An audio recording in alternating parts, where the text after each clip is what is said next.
আসসালামু আলাইকুম ছাত্র জনতা, আবারও সকলকে আহ্বান জানাচ্ছি নতুন একটা কার্যক্রম শুরু করার জন্য। সেটা হচ্ছে আমাদের মূল কার্যক্রম হলো যে আমরা সকলে ব্যারিস্টার সুমনের এলাকায় যাব, গিয়ে তার বাড়ি ঘেরাও করব, করে সে যদি বাড়িতে থাকে তাহলে তাকে বের করে সকলে তার টাকে চড়াবো।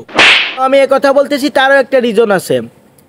আমাদের ব্যারিস্টার সুমন সাংবাদিকের কথার পরিপ্রেক্ষিতে সে বলেছিল যে মুজিবের আদর্শে গড়া সৈন্যরা কখনো দেশ ছাড়ে না। সে আমাদের ছাত্র সমাজকে সন্ত্রাসী হিসাবে দাবি করেছিল। তো এজন্য আমি সকলকে আহ্বান জানাচ্ছি, আগামীকাল 6 আগস্ট সকলকে ব্যারিস্টার সুমনের এলাকায় গিয়ে তার বাড়িকে ঘেরাও করার আহ্বান জানাচ্ছি।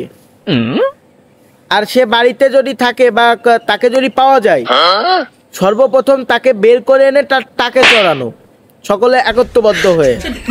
যতক্ষণ তার টাক পাউরুটির মতো চ্যাপ্টা না হচ্ছে ততক্ষণ তার টাকে চড়ানো। আর যার হাত দিয়ে মারতে ঘৃণা করবে সে চাইলে স্যান্ডেল উঁচু করেও মারতে পারে। তো এই জন্য আমি 6 আগস্ট সকলকে আহ্বান জানাচ্ছি যাতে সকলে ব্যারিস্টার সুমনের এলাকাকে ঘেরাও করে। তো এটাই হচ্ছে আমাদের ছাত্র সমাজের কাছে, এটাই আমার আহ্বান। তো ধন্যবাদ সকলকে।